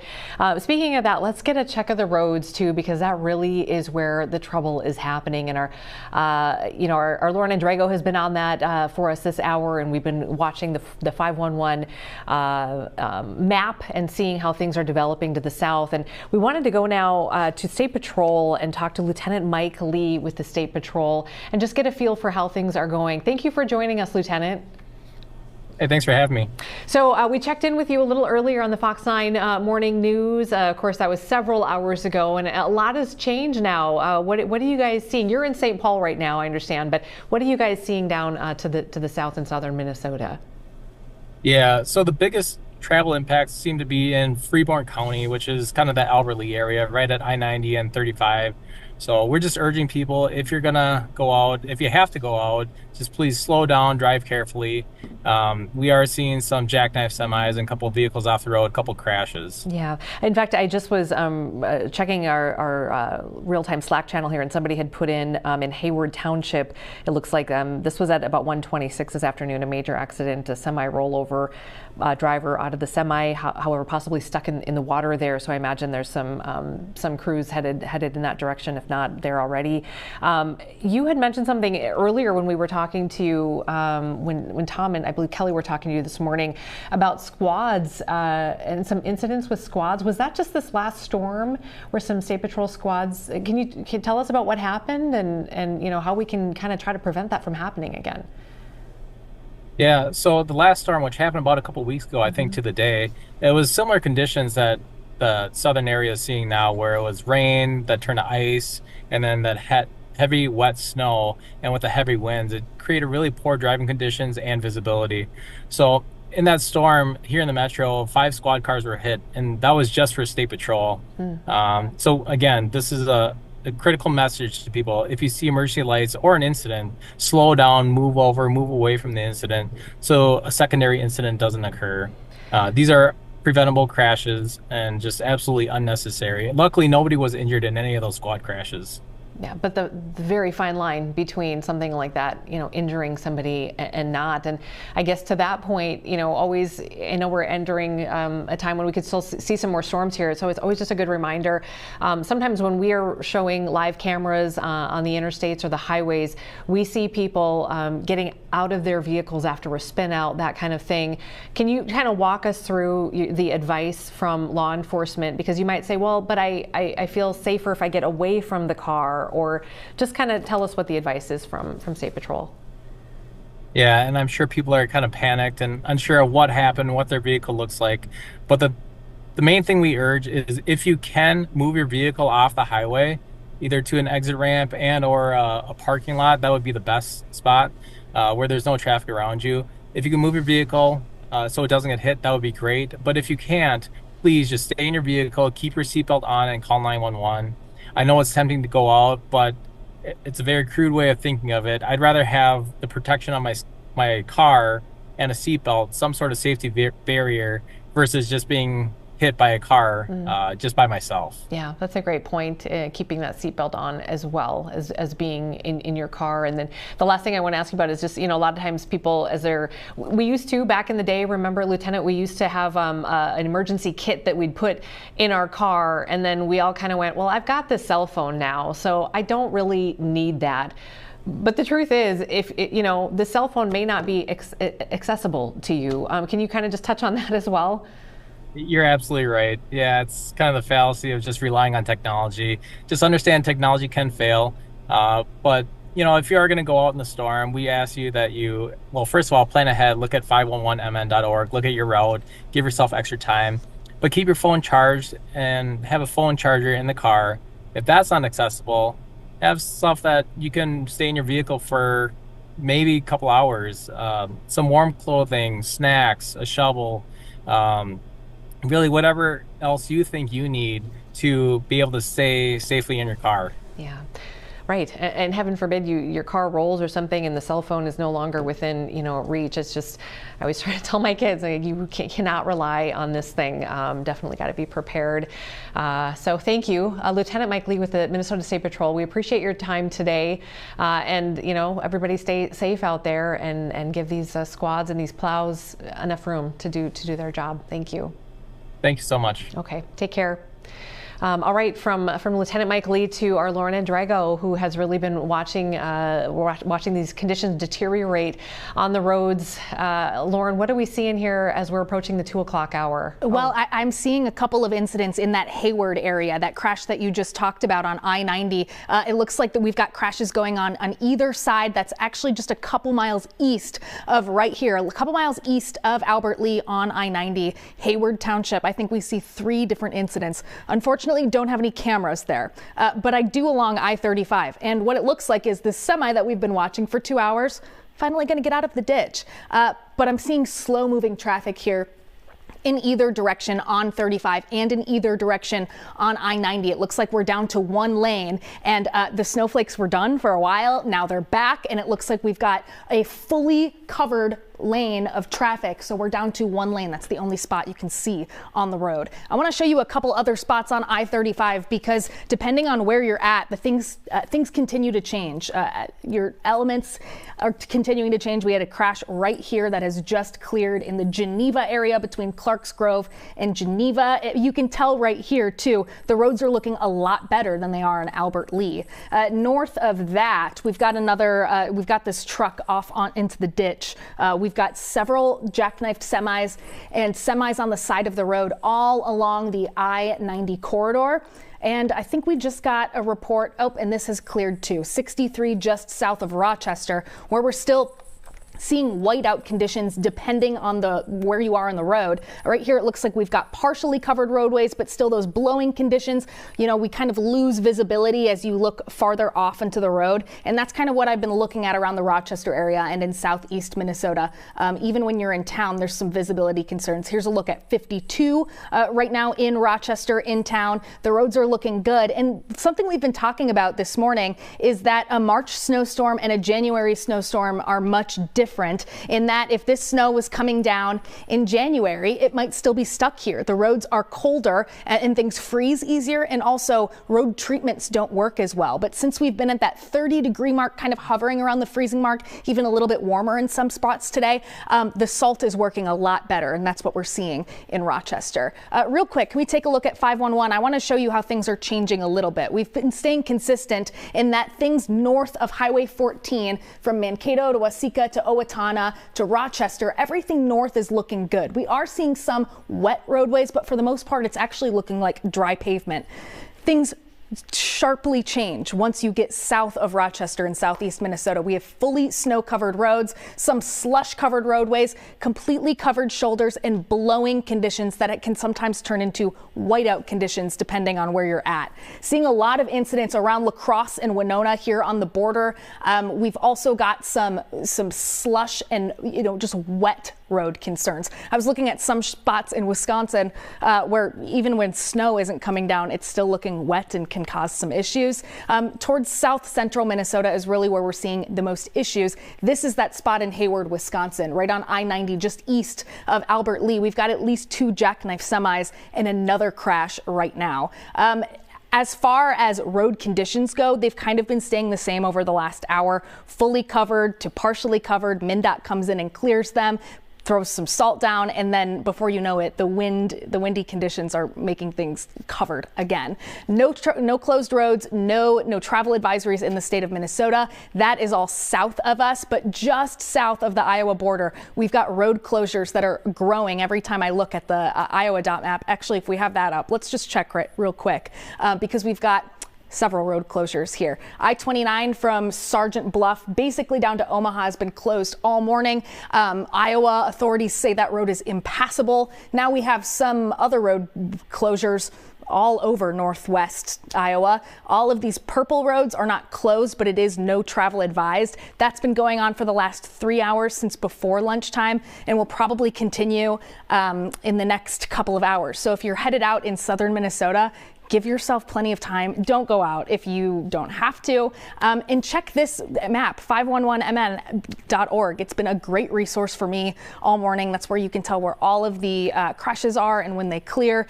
And as our road conditions change, as plows get out and the snow hopefully tapers off soon, we're going to see more of those roads go back to normal conditions. So a really good resource if you're headed out the door, but please be careful because we're seeing more incidents pop up about every 5 minutes in southern Minnesota, Amy. All right. Okay. Thank you. Thanks, Lauren. Thanks for staying on top of that. And then also we have a crew down in that Rochester area. Leon Purvis is there with photojournalist Eric Gedrose. So Leon, it looks like are you still kind of in the heart of Rochester or just a little bit north? Where did you guys end up? We're over by 52 North, still in Rochester, and actually the snow just came down a little bit harder. The wind just blew a little bit harder. It was softening up, and I didn't feel the pellets hitting my face as much, but now I feel it a little bit harder. So yes, it is continuing down here as well, and traffic behind me has been pretty steady, but people are being careful on the roads and everything. But again, when we drove down here, when you're like 20 miles outside of Rochester, you're like, oh, is it going to snow? Is it what's happening? But then as you get closer within that 20-mile radius, it starts pouring and it starts coming down as in snow. You see the flurries and then it gets harder and harder and harder. So yes, and also the wind does not help. As you can see, the wind just picked up right in front of me right now. So we have been careful. The visibility here is okay. It's not the greatest. So tread carefully. We would along I-90 earlier as well, and these conditions in general have been interesting to see because 2 weeks ago it was all fun in the snow, and today it is not so much fun. So Amy? All right. Thank you. Thank you, Leon. Appreciate it. Yeah, and you can kind of see, with Leon in the bright blue, he looks really clear, but when you're out on the road and everything's just sort of white around you, it is harder to see with that visibility. So definitely be careful. Let's take a quick break and we'll come back on the other side of it. All Day Live continues right after this.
You're watching Fox 9 All Day. And welcome back to All Day Live. We're going to go through some regional headlines here for you as we close out this second hour of live coverage. St. Louis County up in northern Minnesota, in the Virginia-Minnesota area, the sheriff's office there confirming that they have arrested the Rock Ridge High School Dean of Students, 51-year-old Christopher Chad, as part of an investigation into child solicitation and sexual abuse material connected to Fulton County, Georgia. Chad is currently awaiting extradition to Georgia. Fox 21 in Duluth reporting this. They've obtained some warrants filed by investigators, and according to their reporting, the warrant showed that there were 2 tips filed with the National Center for Missing and Exploited Children, and both were tracked back to 51-year-old Christopher Chad, again, the Dean of Students at Rock Ridge High School in the Virginia-Minnesota area.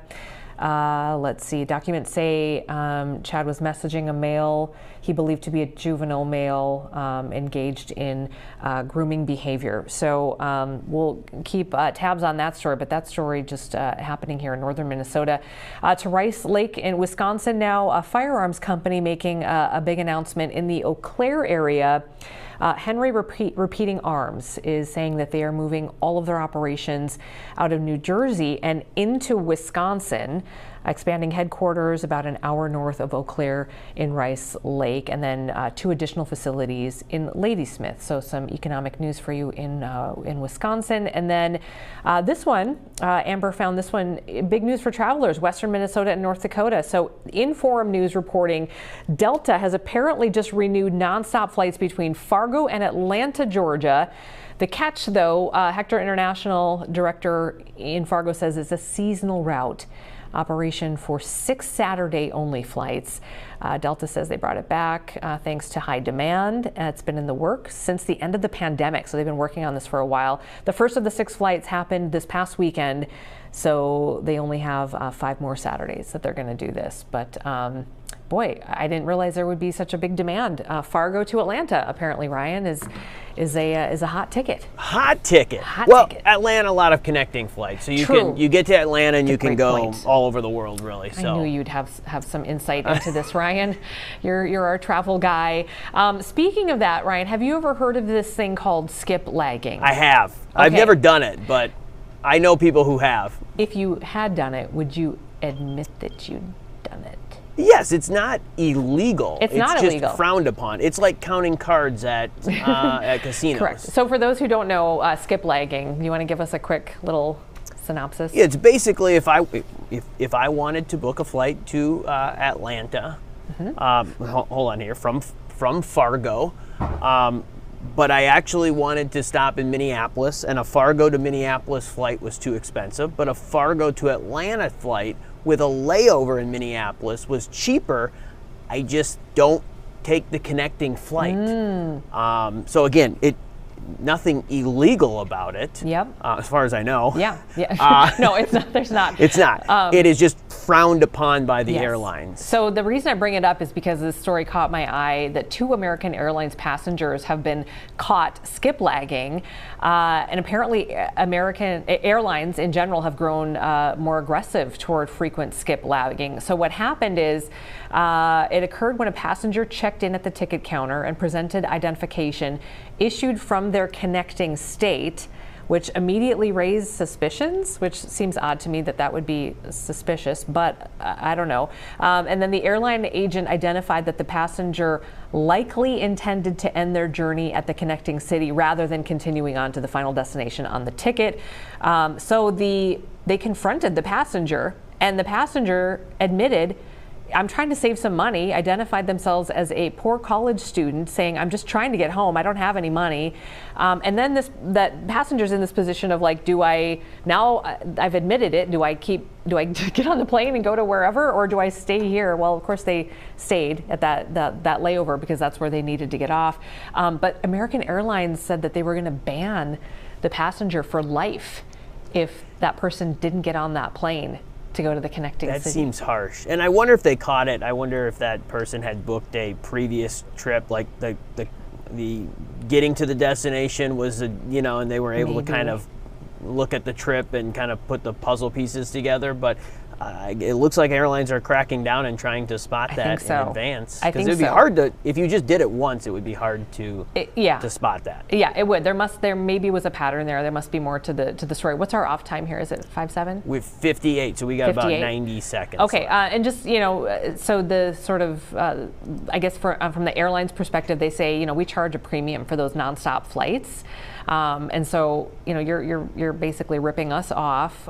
Passengers would probably say, don't talk to me about ripping me off. Not to. And we're not condoning that anyone do this. So just to be clear, we're just telling you what it is. The voice of reason. I love it. Yeah, no, nobody's condoning. Just giving you the information, people, letting you know airlines are cracking down on skip lagging. Do that. Do with that what you will. Okay, Ryan, we did it. 2 hours of wall-to-wall weather to the south and stuff happening here locally. And we weren't impacted really in the metro, so we got kind of a front row seat thanks to Leon, thanks to our traffic cameras. So thanks to Lauren and Lieutenant Mike Lee with the State Patrol. Good couple of hours. Hope you enjoyed it. Hope you Hope you enjoyed All Day Live. This is what we strive for. These are the days we strive for, right? When we can just kind of be fluid and follow the news wherever it is. Exactly. I know it gets you a little stressed out. And it's March, so we won't even remember this tomorrow. It's just a new day tomorrow. Every day is different, which is what we love about it. Yep. So awesome. All right, Ryan, it's your lunchtime, my friend. We know it. You got it queued up. I gotta go. Let's get you to that lunch. Hope you enjoy the rest of your day. All Day Live will continue after this, and we'll see you back here at 5 and 6 for Fox 9 News. Stay safe out there if you're on the roads.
These 3 offenders will be sentenced at future hearings. The Commode Caper.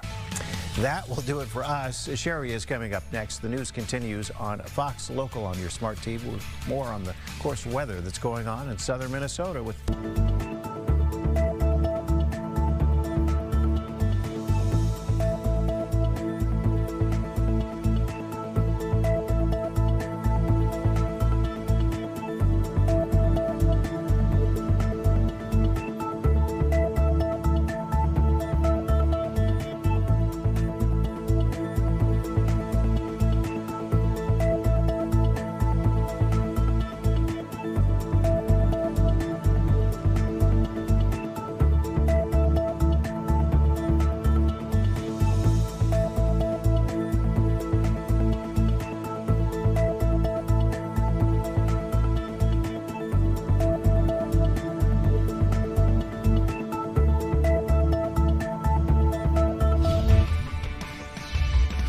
watching Fox 9 All Day. Good afternoon, everybody. Welcome to All Day Live. I'm Amy Huckert. We're so glad that you're with us today. Are you glad that the Metro didn't get the snow that we thought might happen earlier this week? Yeah, I know a lot of you are probably relieved about that, but they are getting the snow to the south of us. So we're going to check in down south of Rochester here in just a couple of minutes with our Leanne Purvis and Eric Gedrose, who is our crew out and about checking out the roads. Also checking out the roads is our Lauren Andrago. She is here to tell you where there are closures and what things are looking like to the south of us especially. A little bit later, we do have an interview that you're going to want to stick around for. Michael Brodkorb, who many of you may remember as a former deputy chair of the Republican Party of Minnesota, is going to weigh in a little bit on what's been happening with specifically Senator Justin Eichorn. He is a state senator who's accused of soliciting a minor. So we're going to talk to him about that, get an overview kind of how he sees things right now. He is a Republican, but also he calls himself sort of a homeless Republican. Republican for Harris this last time around. So he's got some interesting perspectives on all of this. We're going to chat with him a little bit later in the hour. Pierre Nugent's going to join us because we got to talk Vikings. Tom Pelissero with a kind of a little bit of a bombshell this morning, and about Aaron Rodgers and the fact that the Vikings look like they have confirmed that they have passed on him. So we'll talk about that as well. Let's get to it though. This weather that last time we spoke with our good friend meteorologist Keith Marler was about this time yesterday. And Keith, you and I were chatting, and you were saying even then around the noon hour that kind of wait, because this thing looks like it's sliding south. Yeah, I was confidence factor with this has been just in the toilets in the middle of last week when we this pinged on our radar this time last week. In our 11 o'clock show, Tom and I talked about this, if I had an 8-day forecast, about how I just didn't like the system in the first place. And by Friday of last week, Tom Butler and I had talked about how this was initially looked more rain as it was tracking to our north and we were going to be in a warm sector. I said it's sliding to our south and it looks like we're going to be in a more of a snow sector. Let's keep it sliding south and it'll be out of our way entirely. But on Friday, it was trying to nose its way back north. And I said, now it's starting to show signs of a wobble. I said, that's the worst thing about a March storm is it wobbles. And then we don't know what it's doing. And from different model run to model run and different setups with a jet stream, which helps steer these things, with dry air coming in from Canada sometimes and Gulf moisture trying to move its way. It's the battle of spring, the cold versus the warm, as you start to change seasons. As our days get longer, we now have more than 12 hours of daylight as our part of the United States starts to